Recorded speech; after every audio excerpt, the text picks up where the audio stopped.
Hello grabbers, welcome back to my channel Grab Your Learning। कैसे हैं आप सब लोग? मुझे कमेंट सेक्शन में जरूर बताइएगा। और मैं धनश्वी वंस अगेन आपके लेके आ गई हूँ एकदम नया वीडियो, जो कि है चैप्टर नंबर 4 टाइम सीरीज का part 2। Yes guys, after so many long time we are meeting on this virtual platform. So I hope that you all are safe from this corona pandemic। और अभी हाल की जो situation है उसे देखा जाए तो काफ़ी सारे केसेस बढ़ रहे हैं, लेकिन कोई बात नहीं, we will fight back against it. और आई गेस कि अभी तो 15 से 18 वालों की भी वैक्सीनेशन आ गई है। सो आप लोगों ने वैक्सीनेशन लिया कि नहीं? अगर नहीं लिया है तो जल्दी से जाइए और वैक्सीनेशन लेके आइए। So now let's move on to the video. Yes, guys, chapter number 4 time series. We had discussed in part 1 about this first two methods, which is graphical method and least square method. We had discussed this two method very deeply on the part 1 video of this chapter number 4 time series. अगर आपने वो video नहीं देखा है तो जल्दी से जाइए और मेरे YouTube चैनल पे वो वीडियो देख के आइए। एंड यस गाइज, इंस्टाग्राम पे भी वो वीडियो अवेलेबल है। अगर आपको यूट्यूब पे नहीं देखना है, इंस्टा पे देखना है, तो इंस्टा पे भी देख के आइए। Do watch wherever you want to, लेकिन जल्दी से वो वीडियो देखिए, तभी आपको ये थर्ड वाली मेथड, जो कि हमारी नई मेथड है आज की, मूविंग एवरेज मेथड, आपको समझ में तभी आएगी guys. Part 2 would be the last part of this chapter, and then from next Sunday we would move towards admission of a partner of accounts part 1. So next Sunday की बाद में करेंगे। फिलहाल moving average method, graphical method और least square method के बारे में मैंने पूरा 10 मिनट का एक वीडियो बनाया था, जो इससे पहले का है, जो कि मैंने आई गेस कि 3-4 हफ्ते पहले, यानी कि उससे भी पहले पोस्ट किया था। And I was busy in my somewhat work, so मैं थोड़े दिनों से एक्टिव नहीं थी यूट्यूब पे, लेकिन मैं वापस आ गई हूँ अपने नए वीडियो के साथ। So let's move on to the moving average method. Okay guys, moving average method is a part of a time series. Let me use red marker. Moving average method is a part of time series. तभी इसी में आएगा, है ना? Okay, jokes apart. So this is the most easiest method. Most easiest method than this list square method and graphical method. Graphical method के तो सब आपको एग्जाम में आने ही नहीं वाले हैं। हाँ, अगर एक्सरसाइज में लिस्ट स्क्वायर के अंदर आपको ग्राफ बनाना कहा हो तो अलग बात है, लेकिन बाकी प्रॉपर यानी कि पर्टिकुलर ग्राफिकल मेथड का आपको कोई भी सम नहीं पूछा जाएगा। लीस्ट स्क्वायर मेथड के बारे में हमने पहले डिस्कस कर लिया था। मूविंग एवरेज मेथड जो है वो लीस्ट स्क्वायर से भी ज़्यादा इजी मेथड है, और ये मेरी सबसे फेवरेट मेथड है, क्योंकि इसमें बहुत ही आसानी से आपको मल्टीप्लिकेशन या प्लस, यानी कि बहुत ही आसानी से आपको प्लस माइनस और डिविजन करना है, और मल्टीप्लिकेशन भी। So this is the most easiest method from the whole chapter time series. Actually ये टाइम सीरीज बहुत ईजीएस्ट चैप्टर है, लेकिन ये मेथड सबसे ईजी है। So now okay, let me tell you something about moving averages. Okay, ये आपके text book में 173 पेज नंबर पे इस पे बहुत सारी चीज़ें दी गई हैं, तो we would go thoroughly. Okay, the method of moving average is very useful to find trend by eliminating the effect of short term variations. जो ईयर्स के बीच में short term variations,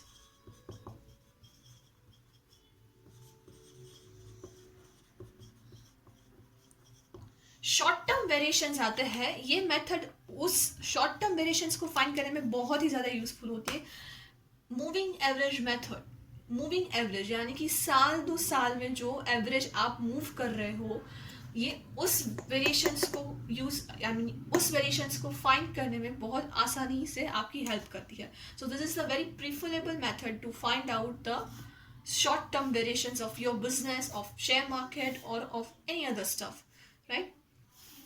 The short term variations are usually regular and have repetitions. Okay, short term variations जो है वो regular होते हैं and are having repetition. Repetition means what? कि जो डेटा है वो बार बार रिपीट होगा। Suppose let me take an example कि किसी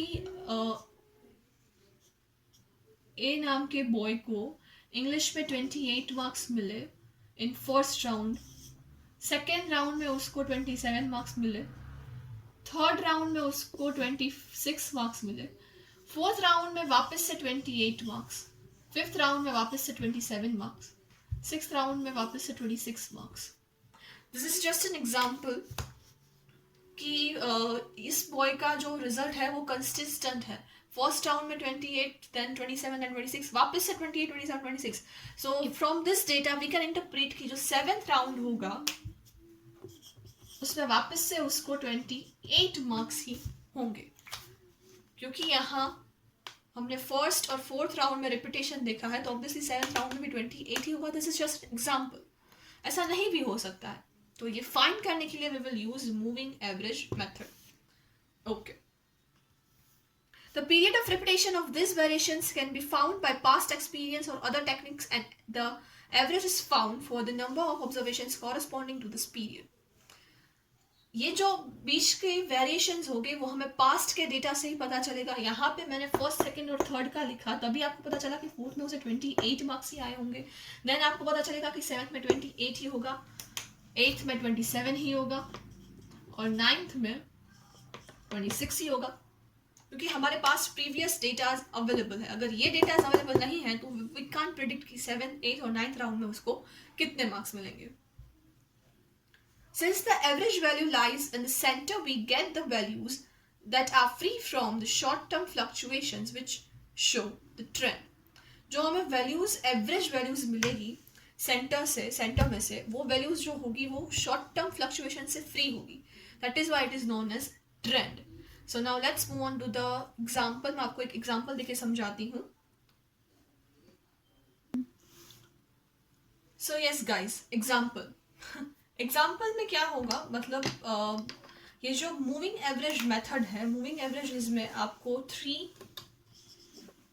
4 एंड 5 यही 3 सालों का, यही 3 चीज़ों का आपको एवरेज दिया गया होगा. यानी कि अगर आपको 3 वीकली कहा गया है या 3 ईयरली कहा गया है एवरेज फाइंड करने का, 4 ईयरली कहा गया है, 4 वीकली कहा गया है मूविंग एवरेज, 5 वीकली कहा गया है, 5 ईयरली मूविंग एवरेज फाइंड करने के लिए कहा गया है. यानी कि 3, 4 और 5 के फ्लक्चुएशन में ही आपको एवरेज फाइंड करने के लिए कहा गया होगा.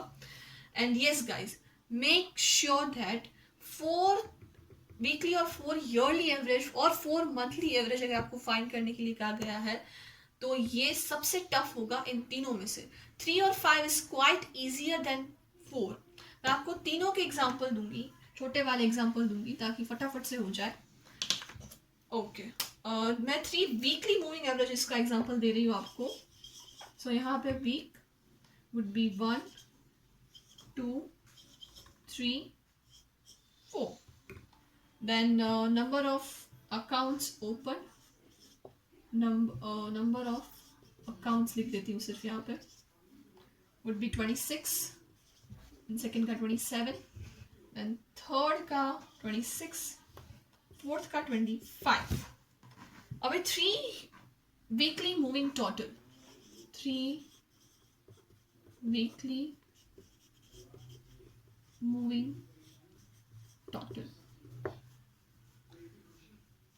Simply what you have to do is, यहाँ पे मैंने 4 इयर्स का लिया है, थोड़ा सा कम है लेकिन समझ में आ जाएगा. Simply what you have to do is, आपको ये 26 देन 27 देन 26 को ऐड करना है. You have to add this 3 and your answer would be 79. Am I right? उसके बाद टेक्स्ट बुक में क्या किया है, ये 79 को यहाँ पे लिया है और उसके बाद ये दोनों ईयर्स उसमें से माइनस किए हैं. I mean to say कि 79 को यहाँ पे लिया है और उसमें से ये दोनों ईयर्स नहीं माइनस किए हैं, ये दोनों ईयर्स को ऐड किया है. 26 और 25 को उसमें ऐड किया है और 79 उसमें से माइनस किया है. लेकिन that method is very illogical, not illogical but very hard और tough sometimes. So I would make you understand an easy method. आपको क्या करना है, आपको ये तीनों ईयर्स को वापस से ऐड करना है. सो what you will do is 27 plus 26 plus 25 and your answer would be 78. Right.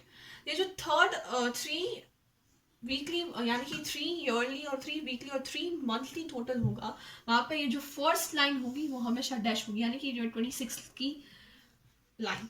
सो ये मैंने जो यहाँ पे लिखा है उसकी जगह आपको यहाँ सेकेंड में कॉपी करना है। इट मीन्स कि कुछ इस तरीके से 26 वाला गैप होगा, 26 plus 27 plus 26 and equals to 79। Then ये तीनों का total, so 27 plus 26 plus 25 and answer would be 78। Same आपको यहाँ तो मैंने लास्ट में सिर्फ 25 लिखा है और यहाँ 25 तक हो भी गया है, लेकिन आपको अगर यहाँ नीचे फ्लक्चुएट करके नंबर दिए हैं then you have to do is 26, 25 और जो तीसरा नंबर है उसको ऐड करना है, और सबसे लास्ट वाला जो होगा वो खाली रहेगा। जैसे यहाँ पे खाली रह रहा है वैसे वहां भी लास्ट वाला खाली रहेगा। So what you have to do is कि 3 मूविंग टोटल में जो फर्स्ट तो लास्ट टर्म होगा वो ब्लैंक रहेगा, बीच वाले सारे आ जाएंगे। सो यहाँ पे अब 79 को ये हमने 3 के साथ किया है, 3 वीकली है, सो 79 डिवाइडेड बाय 3 करना है and your answer would B 26.33। Point में है तो पॉइंट में रखना है, राउंड ऑफ नहीं करना है। 78/3 करोगे so your answer would B 26। जैसे ये 3 वीकली मूविंग टोटल हमने लिया था, वैसे ही 4 वीकली या 4 मंथली या 4 ईयरली आता है, और एल्स 5 का भी आएगा, बट 4 का हार्ड है, 5 का इसी तरीके से है। यहाँ पे फर्स्ट टू लास्ट होगा, वहाँ पे फर्स्ट टू और लास्ट टू ब्लैंक रहेगा, राइट। 4 का हार्ड है तो मैं आपको 4 का एक एग्जांपल देती हूँ and then we would over this chapter over here. अगर आपको एक्सरसाइज में से कोई भी डाउट है you can directly DM me on my Instagram account which is right in the description box, or else you can ask me on the comment section given below on your YouTube tutorial. So let's move on to the 4th example. So yes guys, ये 4 monthly moving average वाला मैंने example दिया है जो कि आपकी text book में page number 176 पे दिया गया है। Okay, what is difficult in this? Okay, हम जो 5 और 3 का जो होगा उसमें बीच में आपको एक प्लेस मिलेगी जहाँ पे आप लिख सकते हो। 4th में आपको बीच में कोई प्लेस नहीं मिलती है। मार्च, अप्रैल, मई, जून, जुलाई, तो मार्च, अप्रैल, मई और जून ये चारों का आपको टोटल करके लिखना है, तो यहाँ पे आपको बीच में जो प्लेस मिलेगी वो खाली रहेगी। सो ये बीच वाली में हम डैश करेंगे और ये अप्रैल और मई के बीच में जो जगह है वहां पे हम इन 4 नंबर्स का टोटल करेंगे विच वुड बी 5। ओके, ये बोर्ड है तो आपको यहाँ पे लाइन्स मैं करके ही देती हूँ उनको।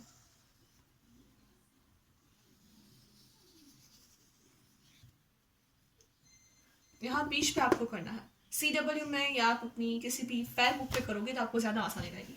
सो 5 + 3 + 7 + 6 equals to 21, राइट। सेम यहाँ पे आपको देन आपको क्या करना है, 5 को छोड़ के 3 से स्टार्ट करना है, 3 7 6 4। So it would be like वो यहाँ आएगा 3 7 6 4 एंड आंसर इज 20। फिर यहाँ वापस लास्ट में डैश आ जाएगा क्योंकि अब हमारे पास नंबर नहीं है। 21 एंड 20 ये आपको पैर का टोटल करना है। पैर का टोटल जो होगा वो यहाँ अप्रैल मई के सामने आएगा, मार्च और अप्रैल के बीच में डैश आ जाएगा। सो ये आपको पर्टिकुलर मंथ का टोटल मिलेगा। Let me use a black marker so that you can understand. So ये आपको डायरेक्ट मंथ का टोटल मिलेगा। प्रॉपर मंथ का भी टोटल चाहिए, प्रॉपर डेटा चाहिए। सो मई के लिए मैंने यहाँ पे यूज किया है 21। It would be over here, sorry guys. 21 plus 20 and the total would be 41. 41/4 करना है आपको, 4 नहीं एक्चुअली 8 करना पड़ेगा। 8 क्यों? क्योंकि यहाँ पे हमने ये 4 इयर्स का टोटल लिया है और आगे हमने ये 4 इयर्स का total. So 41/8 and your answer would be 5.13. Don't round off it guys. I hope कि आपको ये 4 मंथ का भी अच्छे से समझ में आ गया होगा।